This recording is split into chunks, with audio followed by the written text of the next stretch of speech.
¿Cómo están, hermanos? ¿Bien? No lo pueden ver, pero estoy temblando. Bienvenidos otra vez, hermanos. No sé si hay alguien que nos visita por primera vez. Creo que ya se les dio la bienvenida, pero es un gusto, es un gozo estar aquí con ustedes presentes. Bienvenidos otra vez a esta iglesia.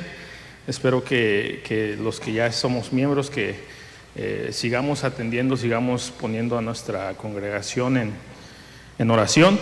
A aquellos que nos visitan por primera vez o segunda, esperamos que aquí encuentren un lugar para escuchar la palabra del Señor, para nutrirse espiritualmente y para convivir entre hermanos. Amén.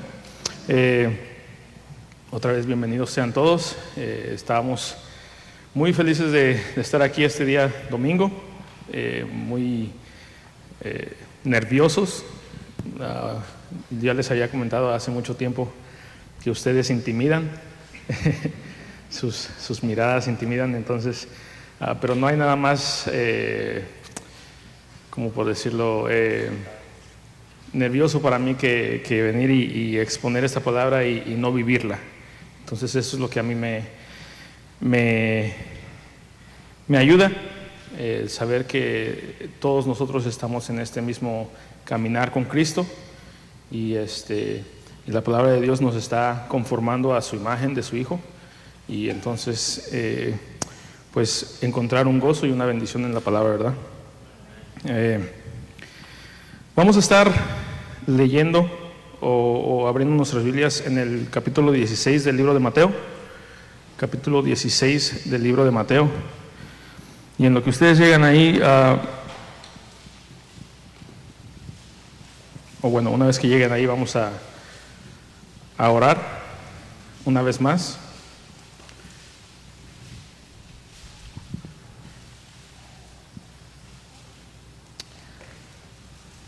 Cuando termine de escuchar las hojas dar vuelta, entonces vamos a orar.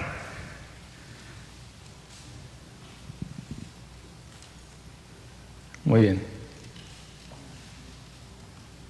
Mateo 16, ¿verdad? Vamos en oración, hermanos. Padre, te damos gracias, Señor, por este nuevo día que nos has regalado, por el privilegio que nos das a nosotros de estar en este lugar, en este día del Señor, este día que es especial, apartado de cualquier otro, porque podemos venir ante ti a alabar tu nombre y a aprender de tu palabra que tú has dejado para nosotros, a gozarnos en la redención que Cristo nos da, a tener bendición en la palabra que tú nos has dejado, y también, Señor, a gozarnos como hermanos en perfecta comunión con el Espíritu Santo, Señor. Te pedimos, Señor, que tomes control de este servicio, que a mí me hagas disminuir y que tú seas el que crezca en esta iglesia, Señor, que tu Espíritu nos guíe con sabiduría a entender tu palabra y a practicarla, Señor. Permite, Señor, que cada oyente y cada persona que esté aquí presente sea receptiva a esta palabra, Señor, y que nos ayude en nuestro diario caminar contigo, Padre. Te damos gracias y te pedimos esto en el nombre de Jesucristo. Amén. Muy bien, hermanos. Para los que nos visitan por primera vez, yo no soy el que usualmente está aquí parado. Aquí enfrente hay un señor un poco más viejito que yo, un poquito más chaparrito que yo, pero es nuestro pastor, anda de vacaciones le llama él, o le decimos nosotros, él anda trabajando, ¿verdad? No descansa y no sé, tal vez hay que insistirle que descanse, pero él está en México y está predicando allá, está visitando a su familia, y en 3 semanas regresa. Entonces, para que no piensen que aquí estoy yo enfrente, o el hermano Juan o el hermano Tony, que va a estar la próxima semana.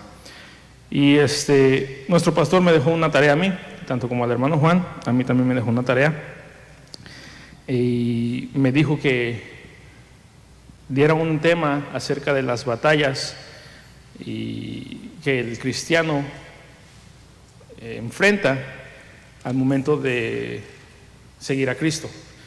Más específico, la tarea que me encomendó es la batalla que nosotros tenemos día con día, una batalla teológica. Entonces vamos a leer el capítulo 16 de Mateo. Vamos a leer la palabra del Señor, capítulo 16 entero, y entonces entramos en el tema. Dice la palabra del Señor: vinieron los fariseos y los saduceos para tentarle, y le pidieron que les mostrase señal del cielo. Mas él respondiendo les dijo: cuando anochece decís buen tiempo, porque el cielo tiene arreboles, y por la mañana hoy habrá tempestad, porque tiene arreboles el cielo nublado.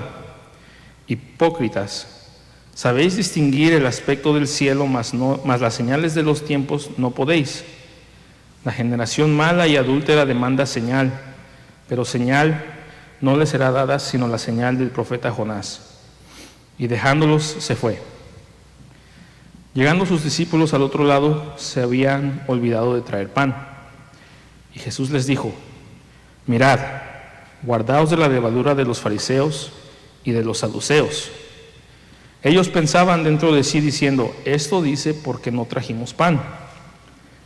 Y entendiéndolo, Jesús les dijo: ¿por qué pensáis dentro de vosotros, hombres de poca fe, que no tenéis pan? ¿No entendéis aún, ni os acordáis de los 5 panes entre 5,000 hombres, y cuántas cestas recogisteis? ¿Ni de los 7 panes entre 4,000, y cuántas cestas recogisteis? ¿Cómo es que no entendéis que no fue por el pan que os dije que os guardéis de la levadura de los fariseos y de los saduceos? Entonces entendieron que no les había dicho que se guardasen de la levadura del pan, sino de la doctrina de los fariseos y de los saduceos. Viniendo Jesús a la región de Cesarea de Filipo, preguntó a sus discípulos diciendo: ¿quién dicen los hombres que es el Hijo del Hombre? Ellos dijeron: unos Juan el Bautista, otros Elías, y otros Jeremías, o alguno de los profetas. Él les dijo: ¿y vosotros quién decís que soy yo? Respondiendo Simón Pedro, dijo: tú eres el Cristo, el Hijo del Dios viviente. Entonces le respondió Jesús: bienaventurado eres, Simón, hijo de Jonás, porque no te lo reveló carne ni sangre, sino mi Padre que está en los cielos. Y yo también te digo que tú eres Pedro, y sobre esta roca edificaré mi iglesia, y las puertas del Hades no prevalecerán contra ella. Y a ti te daré las llaves del reino de los cielos, y todo lo que atares en la tierra será atado en los cielos, y todo lo que desatares en la tierra será desatado en los cielos. Entonces mandó a sus discípulos a que nadie dijese que él era Jesús el Cristo. Desde entonces comenzó Jesús a declarar a sus discípulos que le era necesario ir a Jerusalén y padecer mucho de los ancianos, de los principales sacerdotes y de los escribas, y ser muerto y resucitar al tercer día. Entonces Pedro, tomándolo aparte, comenzó a reconvenirle, diciendo: Señor, ten compasión de ti, en ninguna manera esto te acontezca. Pero él, volviéndose, dijo a Pedro: quítate de delante de mí, Satanás. Me eres tropiezo porque no pones la mira en las cosas de Dios, sino en las cosas de los hombres. Entonces Jesús dijo a sus discípulos: si alguno quiere venir en pos de mí, niéguese a sí mismo, y tome su cruz y sígame. Porque todo el que quiera salvar su vida, la perderá, y todo el que pierda su vida por causa de mí, la hallará. Porque ¿qué aprovecha al hombre si ganare todo el mundo y perdiere su alma? ¿O qué recompensa dará el hombre por su alma? Porque el Hijo del Hombre vendrá en la gloria de su Padre con sus ángeles, y entonces pagará a cada uno conforme a sus obras. De cierto os digo que hay algunos de los que están aquí que no gustarán la muerte hasta que hayan visto al Hijo del Hombre viniendo en su reino. Muy bien, hermanos. Al estar estudiando este tema, me acordé de una historia que un pastor comentó no es mía, es de un pastor que cuenta que un hombre salió a un campo con su hijo y caminando en este campo, que era de cultivo de fresas, iba él y su hijo de la mano y le daba a su hijo de las fresas que estaban ahí. Y veía que eran buenas fresas y comían los dos. Este hombre esto hacía habitualmente. Y pasaba el tiempo y empezó a suceder que eventualmente este hombre, este padre y este hijo descubren otras cosas con ese mismo sabor. Y eventualmente las fresas son modificadas, crecen en fábricas y se deterioran. Y llega un punto donde la fresa se produce ya no en el campo, sino con procesos químicos. El sabor, la textura, lo que le encantó al niño o al padre, ya no es la fresa en sí, sino una combinación de químicos y colorantes y endulzantes. Y aunque tenga sabor de fresa, ya no lo es. Eventualmente los padres ya no llevan a su hijo al campo a recoger estas fresas, sino que permiten que coma lo fabricado. Esta creación química es la que despierta en este niño y en los padres también la costumbre y empieza a agradarles, empieza a gustarles el sabor, la facilidad con la que se puede obtener. Y llega un día que el padre decide de nuevo llevar a este niño al campo de fresas, y el momento que lo lleva, al momento de probar la fresa, al hijo ya no le gusta. Creo que esto es una pequeña muestra de lo que vivimos hoy en día, más en esta época, de lo que ha pasado con el Evangelio.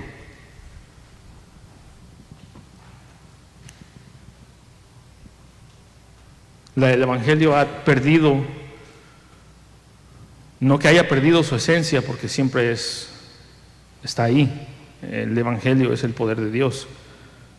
Pero para nosotros, para los cristianos, tal vez hemos aceptado algo que no lo es, algo que fue artificialmente hecho, algo que parece ser el Evangelio pero no lo es, algo que parece ser piadoso pero no lo es. Nuestro pastor, les digo que me dejó la tarea de hablar de las batallas que tenemos como cristianos. Y cada cristiano tenemos diferentes batallas. En este edificio, bajo de este techo, cada uno de nosotros batallamos de diferentes maneras. Hay batallas evidentes, hay batallas contra el pecado que cada uno de nosotros tenemos. Hay batallas de fe. Cuando necesitamos algo, cuando estamos en un apuro y la fe nos falta. Hay batallas espirituales, hay tentaciones que sobrepasar,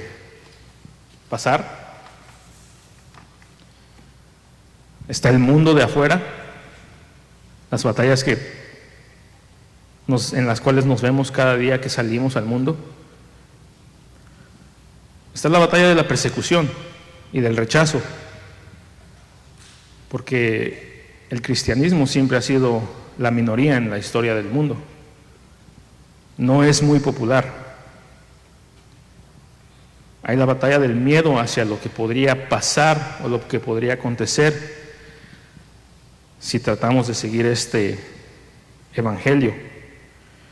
Tenemos batallas de orgullo y de autosuficiencia, el pensar que nosotros lo podemos hacer, que no necesitamos de nuestros hermanos, de la palabra o aún de la guía de Cristo. Y hay otras batallas que las encontramos aquí, que son las batallas teológicas. Habrá maestros de la palabra que tendrán un interés erróneo sobre la persona de Jesucristo y sobre su mensaje. Intereses que son egoístas u orgullosos, pero que fundamentalmente nacen de una incomprensión sobre la palabra, aun cuando ésta es clara. Lo vemos en los primeros 8 versículos. En estos primeros 8 versículos vemos a 2 grupos de maestros de la palabra, personas que no tenían días o semanas o aún meses o aún años en la palabra, sino que tenían ya largo tiempo estudiando y aún enseñando esta palabra. Ellos enseñaban la palabra del Antiguo Testamento y eran personas que seguían a Cristo, no por lo que Él es, ni siquiera por lo que Él ofrecía, sino para probarlo y tentarle y negarle. Recuerdan que en Juan 6 vemos a la multitud que le sigue a Jesús después de que alimenta a los 5,000. Y esta multitud lo sigue no porque Jesús hable a sus vidas, hable a sus espíritus, o porque encuentran en Jesús un mensaje que ellos necesitan, sino porque Jesús da de comer. Esta gente, si pensamos en términos de hoy, viajan cantidad de distancia, pasan tiempo fuera de casa, en la calor, en el frío. Y a veces cuando vemos eso de alguien, nuestro primer pensamiento es: wow, esta persona es entregada, ¿verdad? Vamos a darle un puesto en la iglesia. Pero hay maestros y seguidores que tienen un interés erróneo sobre la persona de Jesús y sobre su mensaje. Estas personas vemos en el versículo 2, en el versículo 1, que demandan señal de Jesús, y al hacerlo Jesús les llama hipócritas, porque desde el capítulo 10 vienen siguiéndole, viendo cómo sana a la gente, viendo cómo alimenta a no solo una multitud, sino a 2, en 2 diferentes tiempos, y escuchando de cómo Él camina sobre el agua, y aún sanando a individuos que no ve, pero que bien conoce, como la hija de la mujer cananea. Estos hombres demandan señal y Jesús les da la referencia de Jonás,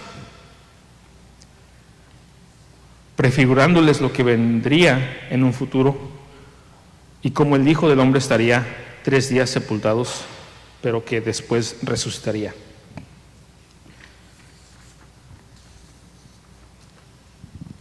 Pero este tipo de personas no son las únicas expuestas a errores. Los maestros que ustedes tienen, aún en esta iglesia, aún yo, estamos en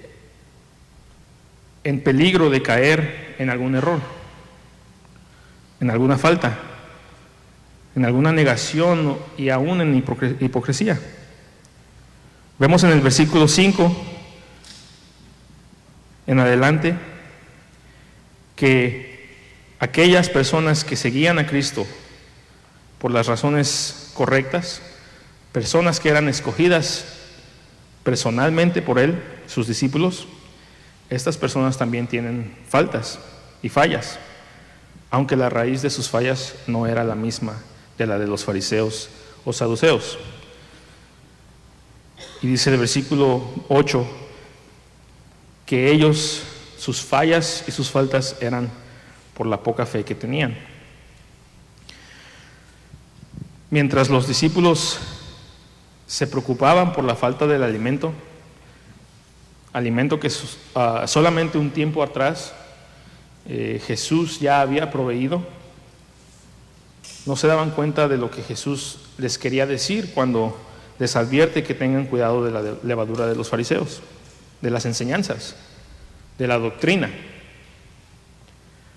Ellos se preocupaban, tal vez pensando que Jesús les regañaría por no traer alimento físico. Pero lo que a Jesús le preocupaba era esta enseñanza, esta levadura de los fariseos y de los saduceos. Y les hace ver su poca fe a través de esta preocupación que ellos tienen. Pues solo un tiempo atrás ellos habían visto cómo Jesús alimentaba a multitudes con solo un poco de comida. Nosotros no estamos exentos a eso. Cada uno de nosotros que ha caminado la vida con Cristo ha visto grandes cosas acontecer en nuestras vidas. De las mayores es pasar de la muerte a la vida. Pero llega un día donde falta la fe. Falta la fe y falta el amor, falta la piedad. No estamos exentos a caer como los discípulos y olvidarnos tan rápido de lo que Dios ha hecho con nosotros. Y por lo tal, cuando vemos a una persona de autoridad que se para enfrente de nosotros a exponer la palabra y expone un error o una falla teológica, también estamos expuestos a creerla.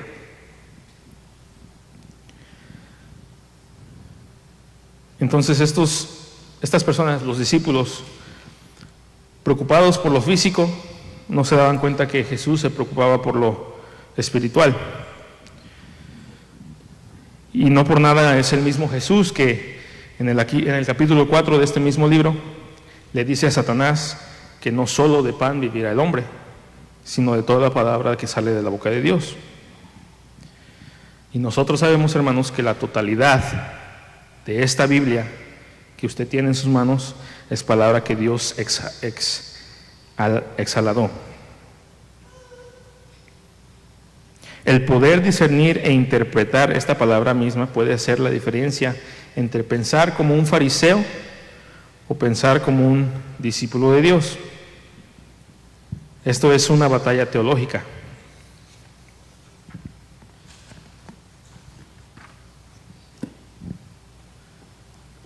Pero hay dos batallas teológicas, una de la cual hemos leído en el versículo 13 en adelante. Y si tú hoy en este día puedes entender y con claridad y con toda confianza responder lo que Jesús pregunta en el versículo 13 en adelante, has ganado una de las batallas gigantes del cristiano. Dice el versículo 13: viniendo Jesús a la región de Cesarea de Filipo, preguntó a sus discípulos diciendo: ¿quién dicen los hombres que es el Hijo del Hombre? Ellos dijeron, unos Juan el Bautista, otros Elías y otros Jeremías o alguno de los profetas. Él les dijo: ¿y vosotros quién decís que soy yo? Respondiendo Simón Pedro dijo: tú eres el Cristo, el Hijo del Dios viviente. Entonces le respondió Jesús: bienaventurado eres, Simón, hijo de Jonás, porque no te lo reveló carne ni sangre, sino mi Padre que está en los cielos. Jesús hace una pregunta a los discípulos al llegar a Cesarea y les dice: ¿quién dicen los hombres que es Él? Y los discípulos le contestan las diferentes respuestas que hay entre el pueblo, entre ellas la de los fariseos y de los saduceos. Respuestas como: Jesús, dicen que eres Juan el Bautista, dicen que eres Elías o Jeremías. Y hay un grupo de estos, no se sabe quién, pero aciertan a medias diciendo: es un profeta. Pero el acertar a medias sobre la persona de Cristo sigue siendo un error completo. Jesús entonces se dirige a ellos para que ellos respondan la pregunta: ¿quién dicen ustedes que yo soy? Y Pedro, como muchos de nosotros, con su inteligencia y su sabiduría y el tiempo que llevamos en la iglesia y el tiempo que llevamos con Cristo, le responde: eres el Cristo, el Hijo del Dios viviente. No fue ni el tiempo que llevaba con Cristo, no fue su inteligencia, no fue su sabiduría, no es lo que nace de nosotros lo que nos revela esta verdad. Porque una declaración como la que hace Pedro no tiene origen, sino por la intervención de Dios. Esta declaración no es cualquiera, es una de las batallas teológicas más grandes en la vida de un cristiano, en tu vida, en mi vida. El saber quién es Jesucristo no viene de nosotros, es la misericordia de Dios el Padre. Él se ha revelado hacia nosotros. Es la primera batalla con la que nos encontramos al momento de escuchar el Evangelio. La elección de creer que Jesús es el Cristo, el Hijo del Dios viviente, o no. Repito, esta elección no nace de nosotros. Su origen no es carnal. Bien lo dice el texto. Bienaventurado eres, Simón, hijo de Jonás, porque no te lo reveló la carne ni la sangre, sino mi Padre que está en los cielos. Solamente Dios el Padre es quien otorga esta gracia de ver a su Hijo como el Cristo prometido.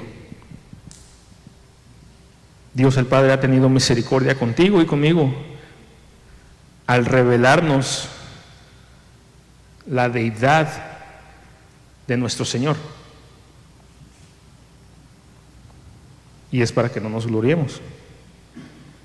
Cuando una persona escucha el Evangelio y Dios en su misericordia permite que éste a la vez entienda lo que escuchó, la revelación que se le dio a Pedro por el Padre se le da a este mismo, entendiendo que Jesús, que este Jesús del cual se predica, no es solamente un profeta más,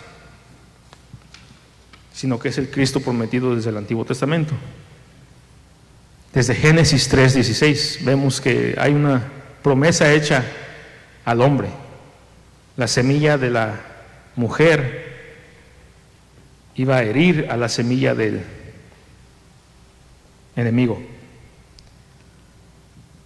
Al entender esto, el hombre muerto en pecado pasa de estar muerto a tener vida nueva. Y no solamente eso, sino hay frutos que encontramos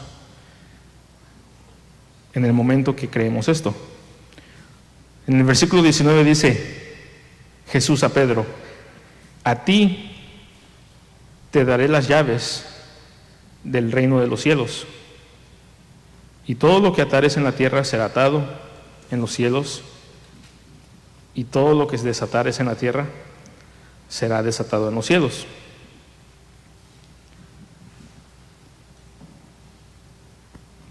Aquí vemos que un fruto de la persona que gana la batalla teológica de distinguir quién es Cristo, no por sus propias fuerzas o intelecto, sino por la gracia de Dios, esta persona se le encomienda las llaves del reino de los cielos. Noten que a Pedro se le promete en un futuro estas llaves. El texto dice: Pedro, a ti te daré las llaves del reino de los cielos. No fue en ese momento que se le dio aún, pero después vemos, 2 capítulos después, en el capítulo 18, que Jesús da estas llaves. Den vuelta al capítulo 18. Mateo 18, Jesús está hablando con sus discípulos aún.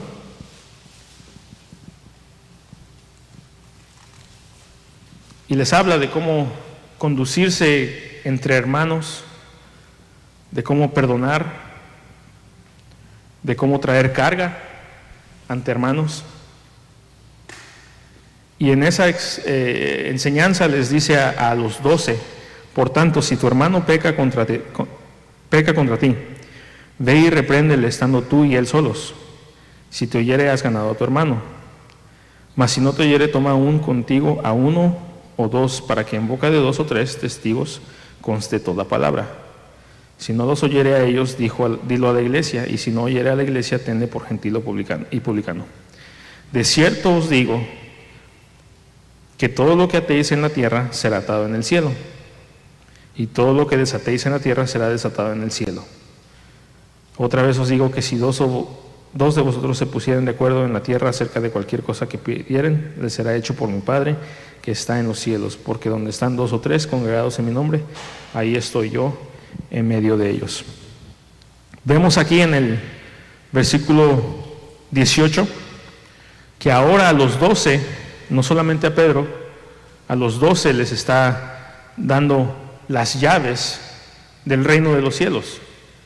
Todo lo que ellos ataren será atado en el cielo, y lo que desataren será desatado en el cielo. Jesús entrega estas mismas llaves a sus discípulos, dando a entender que este mismo conocimiento de que Jesús es el Cristo y el Hijo de Dios, al proclamarlo al mundo o el no hacerlo, es como dar la vuelta de la llave en el cielo y así desatando o atando para el reino. Si tú has nacido de nuevo, si la batalla teológica de conocer a Cristo y quién es, la has ganado, dale gracias a Dios porque Él fue el que la reveló a ti. Y con esto tienes las llaves del reino. El hecho de que tú sepas que Cristo no solamente es un profeta, no es Elías, no es Juan el Bautista, sino que sabes que es el Hijo de Dios, el Cristo prometido. Este conocimiento que tú ya conoces te da acceso a desatar o amarrar, a predicar para que se liberen los que no conocen, o a dejarlos atados.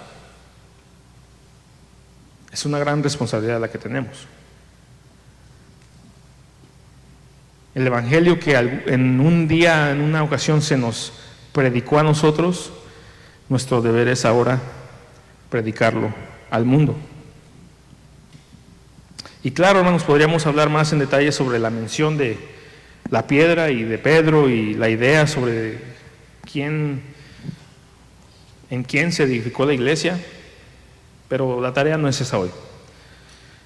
En otra ocasión podemos ir a fondo de a lo que se refiere el trasfondo lingüístico de la piedra y de la roca y la fundación, la manera en la que los discípulos veían a Pedro, en la manera en que Pedro se veía a sí mismo, y poder tomar este tema más a profundidad. Pero quiero que sepan, hermanos, que la iglesia está edificada sobre Cristo y el cristiano solamente es un trabajador dentro de ella. Vamos a la primera carta a los Corintios. Primera carta a los Corintios.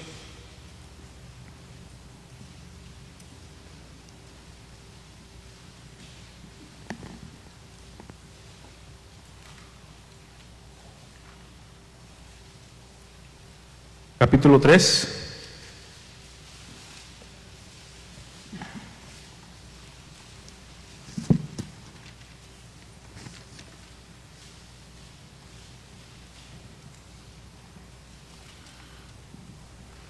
Y ahí nos damos cuenta quién es la fundación de esta iglesia. Dice el versículo 1, de manera que yo, Pablo hablando hacia los hermanos de Corintios, de manera que yo, hermanos, no pude hablaros como a espirituales, sino como a carnales, como a niños en Cristo. Os di a beber leche y no vianda, porque aún no erais capaces, ni sois capaces todavía, porque aún sois carnales. Pues habiendo entre vosotros celos, contiendas y disensiones, no sois carnales y andáis como hombres. Porque diciendo el uno, yo ciertamente soy de Pablo, y el otro, yo soy de Apolos, ¿no sois carnales? ¿Qué pues es Pablo? ¿Y qué es Apolos? Servidores por medio de los cuales habéis creído, y eso según lo que a cada uno concedió el Señor. Yo planté, Apolos regó, pero el crecimiento lo ha dado Dios. Así que ni el que planta es algo, ni el que riega, sino Dios, que da el crecimiento. Y el que planta y el que riega son una misma cosa, aunque cada uno recibirá su recompensa conforme a su labor, porque nosotros somos colaboradores de Dios, y vosotros sois labranza de Dios, edificio de Dios. Conforme a la gracia de Dios que me ha sido dada, yo como perito arquitecto puse el fundamento, y otro edifica encima, pero cada uno mire que sobreedifica. Porque nadie puede poner otro fundamento que el que está puesto, el cual es Jesucristo. Entonces es evidente que Pablo se consideraba él un trabajador más sobre este fundamento que ya estaba puesto. La iglesia está fundada sobre Cristo y sobre la verdad que se le mostró a Pedro. Hay una tercera batalla teológica que vemos en este texto y la encontramos en el versículo 21 de Mateo 16.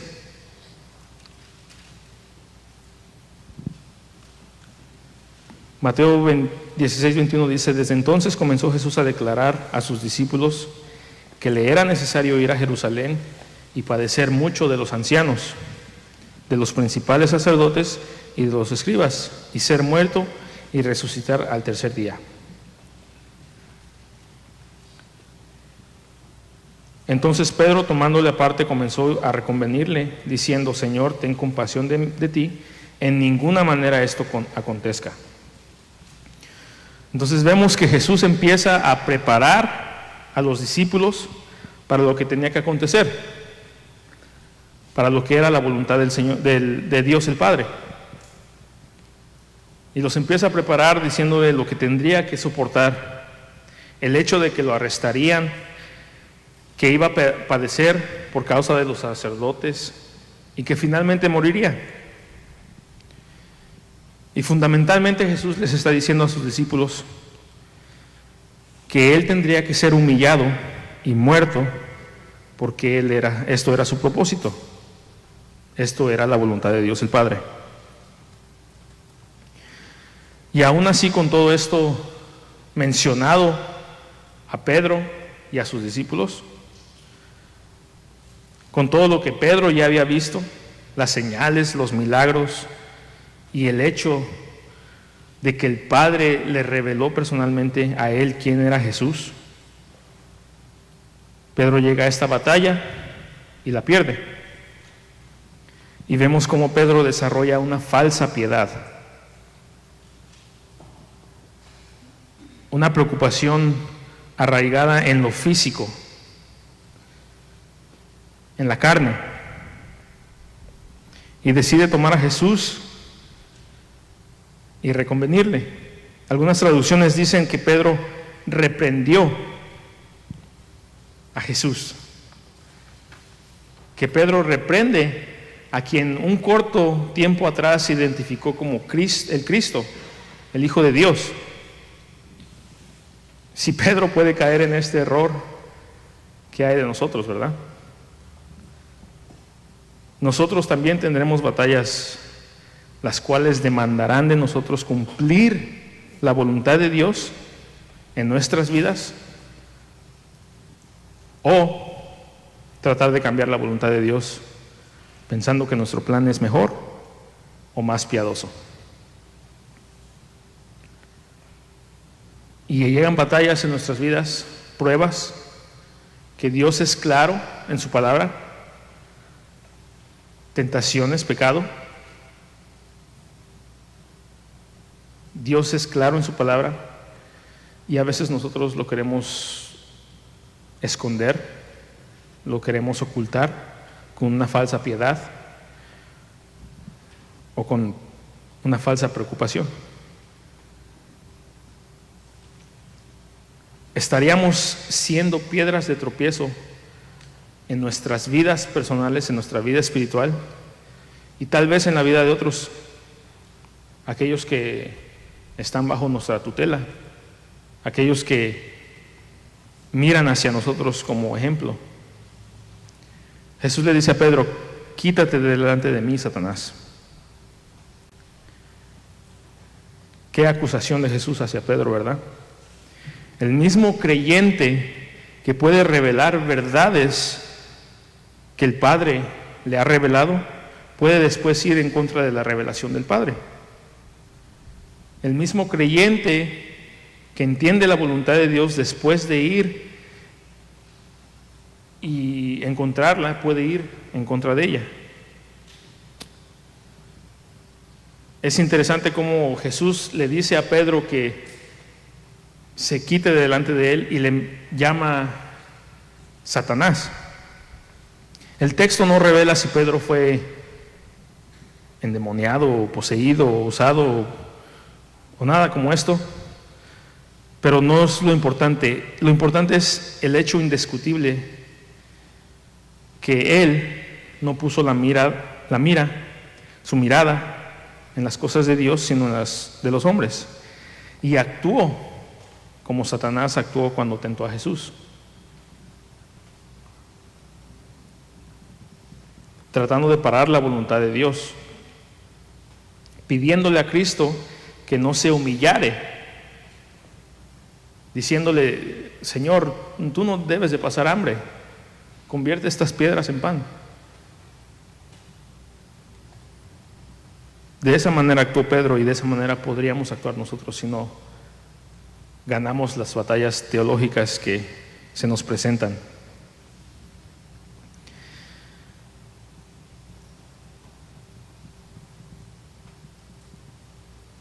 Podríamos tratar de desviar, de redirigir la voluntad de Dios, pidiéndole a Cristo que no se humillare con una piedad falsa, diciéndole que nada de esto tendría que acontecer, como si el plan de Pedro o el plan de nosotros pudiera ser más que el plan de Dios.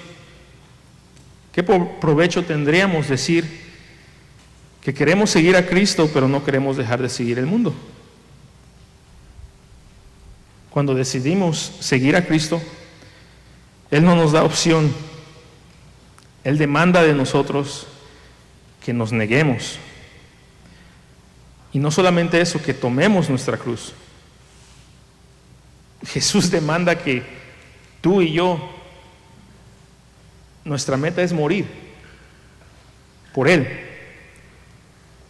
No nos pide que tomemos la cruz para que le ayudemos a cargarla y que Él sea el que tome todo el peso, aunque lo hizo. Pero Él promete que tendremos que llevar una cruz y que entonces podremos seguirle. Y eso es lo que requiere Cristo de nosotros, que al perder nuestra vida por causa de Él, la hallaremos en Él.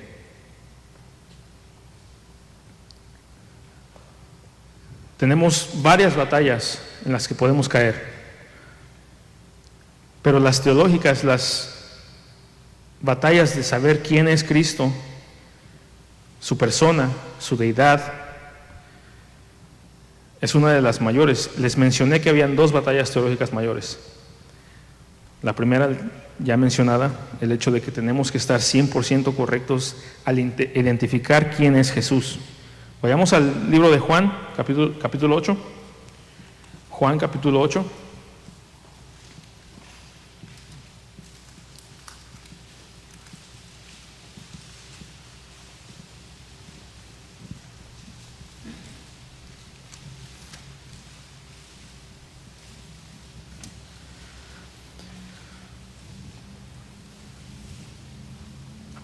Y aquí vemos a lo que se refiere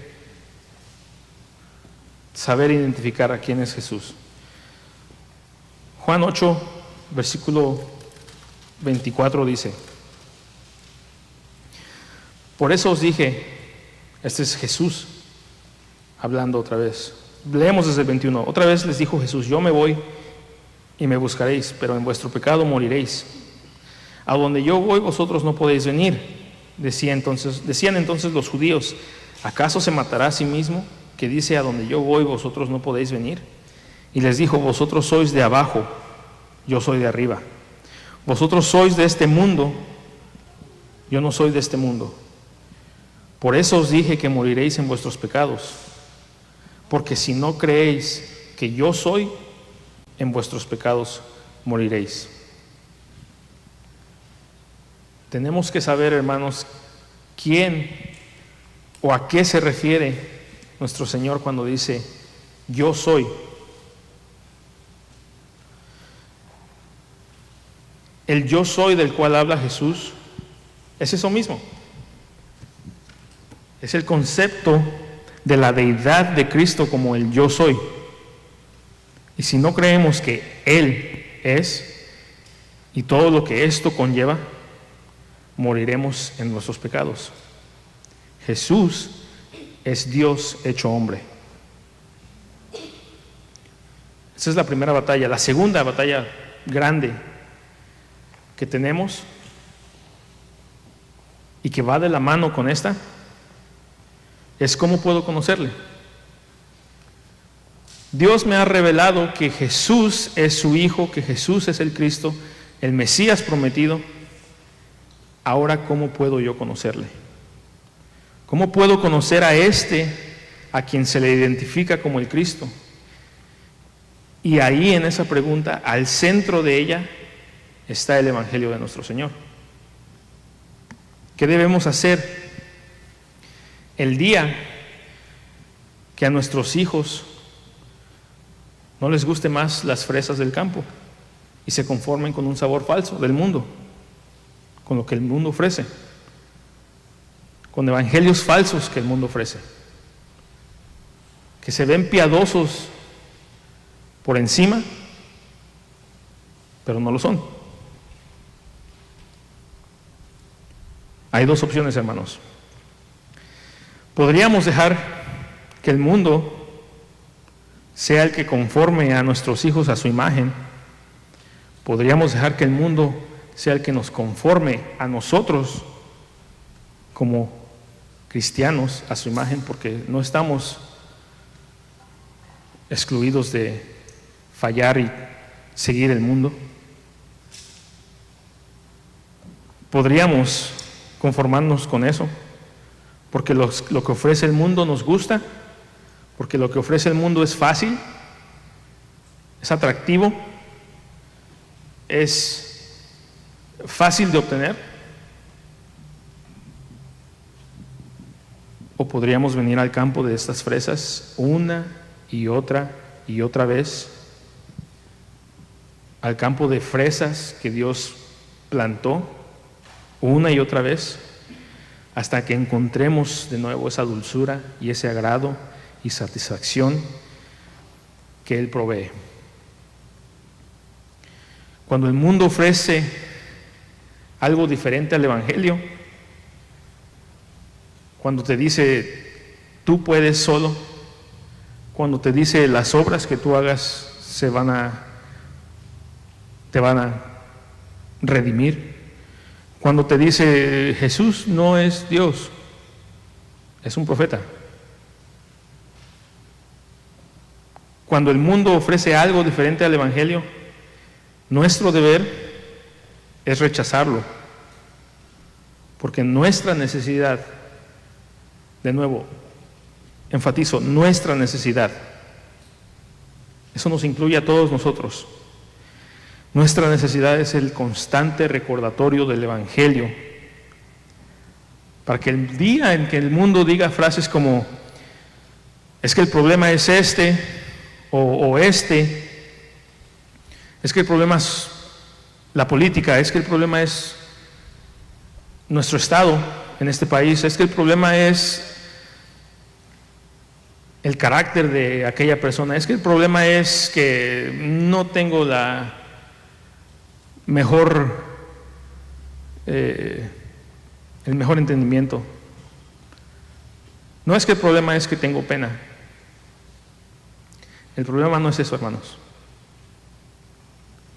Cuando el mundo ofrece o nuestra carne ofrece estas soluciones, estas salidas momentáneas, nosotros podríamos decir que no. El problema es que Dios hizo al hombre perfecto y le comandó a no comer del fruto. Y si guardaba este mandamiento, si guardaba esta ley de Dios, tendría vida, pero si lo rompía, moriría.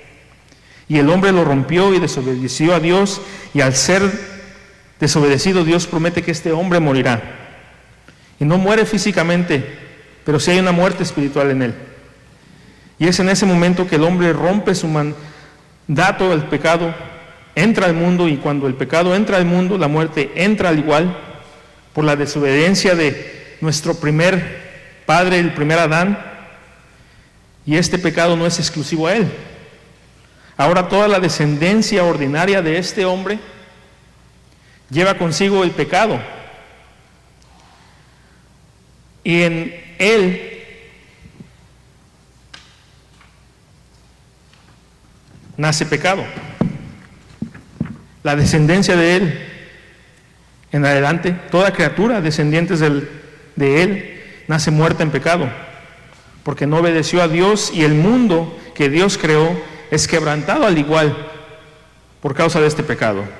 Y nos encontramos culpables frente al Creador santo y justo, y sabemos que Él es justo, porque la palabra de Dios dice que estamos sin excusa ante Él, y en nuestro ser demandamos justicia.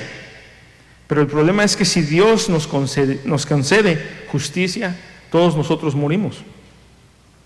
Pero Dios, en su misericordia y en su bondad, manda a este que es el Cristo, que no nace de generación ordinaria, porque si naciere de generación ordinaria nacería en pecado.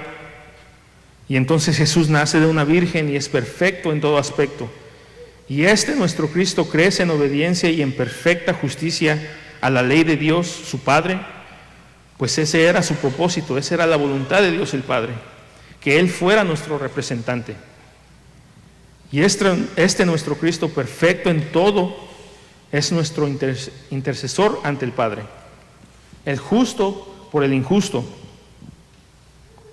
y es juzgado y llevado a la cruz, y nuestras iniquidades y nuestras faltas y nuestro pecado es imputado a Él, y muere en la cruz, cargando con todo el pecado del mundo, satisfaciendo la justicia de Dios el Padre. Pero este es nuestro Jesucristo, el que resucita al tercer día, como le había prometido a sus discípulos. Y aún hay otra imputación, su justicia de Él, su obediencia, es ahora imputada a nosotros, que por fe le creemos y le reconocemos.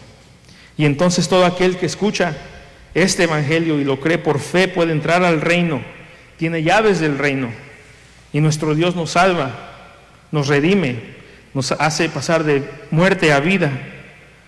Pero no solamente sucede eso, no solamente nos salva, sino que también empieza un trabajo dentro de nuestro ser, un trabajo que Él promete terminar, y empieza a santificarnos. Y nos santifica por medio de su palabra, por medio de la convivencia entre hermanos, y empezamos a ser sus hijos, y empezamos a ser reflejo de la familia de Dios, y nuestra conducta empieza a cambiar, y nuestra vida diaria y lo que vivimos en esta tierra, Dios por medio de su palabra nos santifica, y empezamos a parecernos más a Él y a su Hijo, hasta que un día no solo estaremos salvos de esta condenación del pecado, sino que también estaremos salvos de el poder del pecado y de la presencia del pecado, y seremos glorificados y estaremos en la presencia del Señor. Este es el evangelio que deberemos de predicar. Son batallas que podemos ganar constante o podemos perder constante.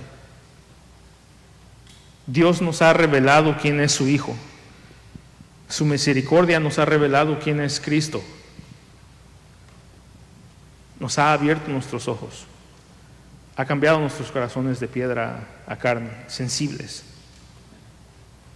Nos ha dado su espíritu para entender la palabra, para saber que Cristo, el yo soy, es eso. Es la segunda persona de la Trinidad. Y por eso nos ha dado las llaves del reino. Y te ha dicho a ti y a mí, hermanos, que no importa tu estatus social o póngale como tú quieras, que no importa tu educación, el lugar de donde estás, el lugar de donde vienes, ningún obstáculo es mayor al Evangelio de Cristo. Y nuestro deber es ir y darle esas fresas al mundo. No les gustan las fresas al mundo.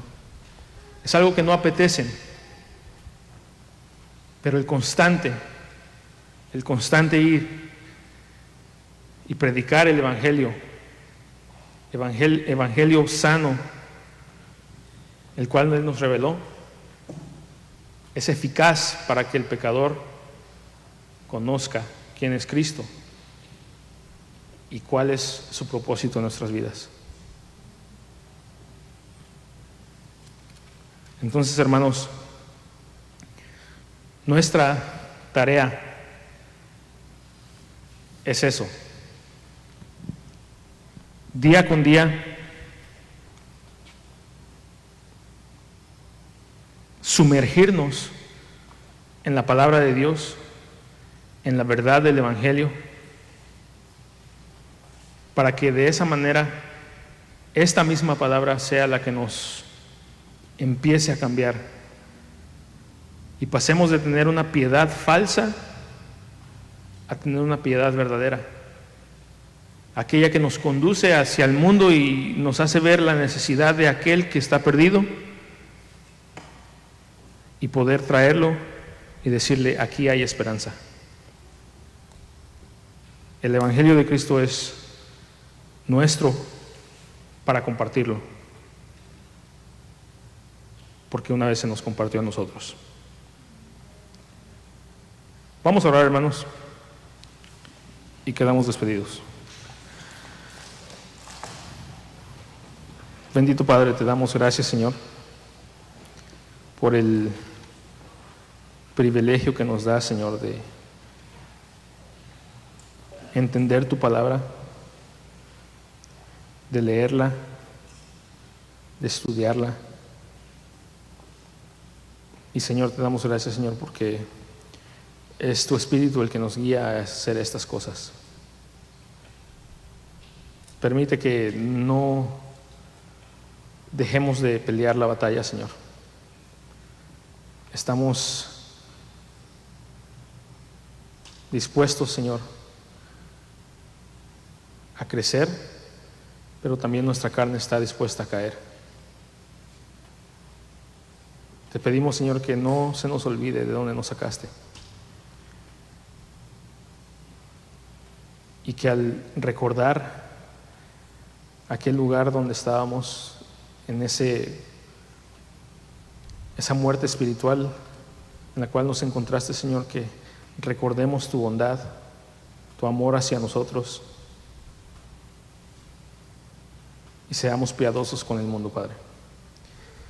Te doy gracias por cada una de las personas que está aquí presente, por los que nos escucharon en línea, Señor, y te pido, Señor, que uses a esta congregación, que nos guíes, que nos exhortes, Señor, en las partes de nuestra vida, Señor, que sabemos que estamos mal, y que nos ayude, Señor, a detectar la levadura de aquellos falsos maestros, Señor. Señor, te pido que bendigas a cada uno de los presentes, que sigas trabajando en esa obra que empezaste, que nos lleves aún más de lo que ya somos ahora, y que tu evangelio, Señor, nunca se aparte de nuestros labios, Señor. Te pedimos que seas con nosotros el resto de esta semana y que nunca olvidemos, Señor, que no hay obstáculo grande para tu evangelio, Padre. Te damos gracias y te pedimos esto en el nombre de Jesucristo. Amén. Quedamos despedidos, hermanos.